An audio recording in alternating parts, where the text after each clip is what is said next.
The film The Godfather is widely regarded as a masterpiece, but what it's not usually regarded as is manipulative. Look closely, though, and you'll see that the film cleverly convinces us to believe that the film's villain, Barzini, is an intelligent mastermind, and that we should side with the Corleones against him. In this video, I'm going to show how the filmmakers managed to persuade us to feel this way, when logically, we actually shouldn't. By the end, not only will you see Barzini and the Corleones in a whole new light, but you'll see just how easily filmmakers can shape what we believe and who we root for. It all starts with one realization. Barzini's war against the Corleones makes no strategic sense. Barzini wants to enter the drug trade and gain political influence. To accomplish this, he operates in the shadows by secretly supporting Sollozzo's heroin operation with the Tattaglias. He then has Sollozzo approach Vito Corleone with an offer: finance the operation and provide political and legal protection in exchange for a large cut of the profits. When Vito refuses, Barzini backs Sollozzo's attempt to assassinate him, triggering the war that drives the rest of the film. At first glance, this all seems logical and cleverly devious, but the truth is that killing Vito wouldn't actually help Barzini at all, and here's why. Vito tells Sollozzo that his political friends would stop being friendly if they knew that he was involved in drugs. If that's true, then killing Vito would not suddenly allow Barzini or the other families to gain access to his political allies. Those connections would be just as unwilling to touch the drug trade after Vito is gone as they were before. Conversely, Tom Hagen presents the opposite argument. If the Corleones refuse to invest in drugs, the other families will, and with the enormous profits they earn, they will be able to buy political influence, which puts the Corleones at risk in the future. If that's true, then Barzini doesn't need Vito's connections at all.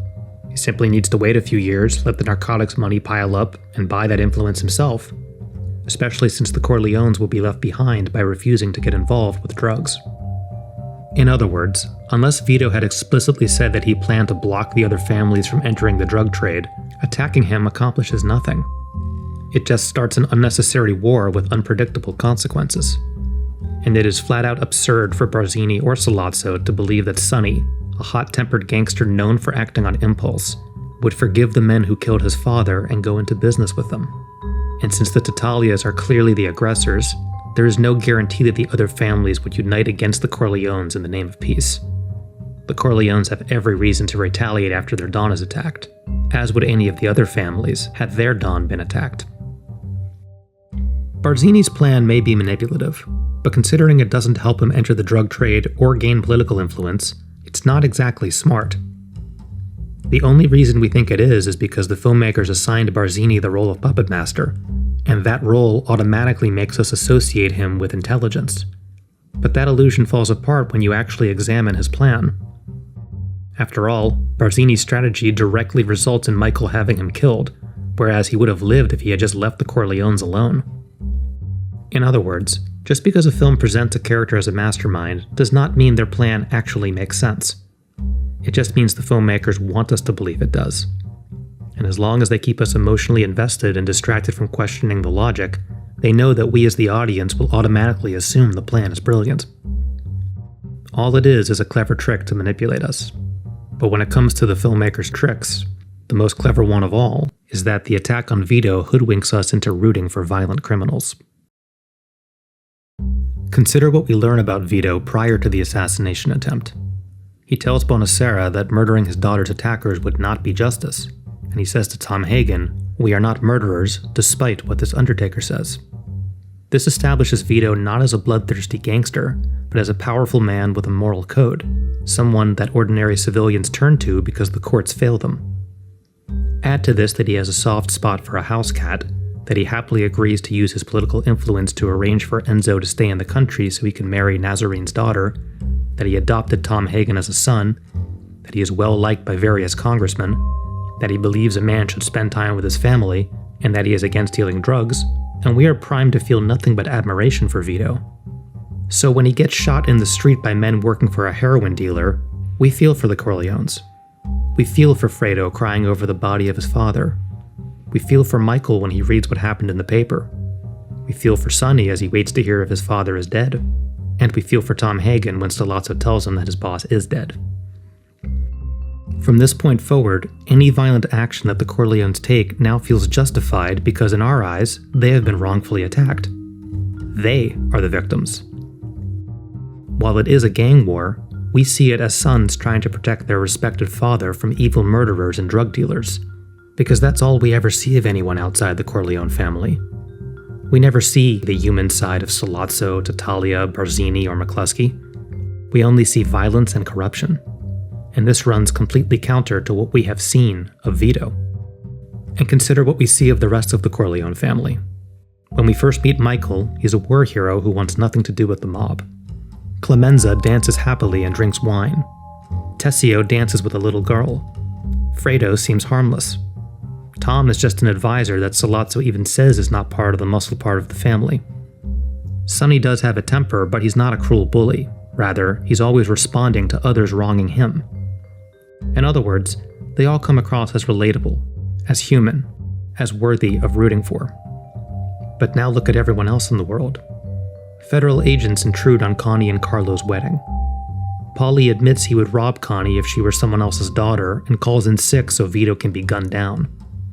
Waltz uses ethnic slurs, makes sexist comments, and yells at Tom, who remains calm and collected. The police are corrupt and abusive. Carlo beats on Connie and sets up Sonny to get murdered.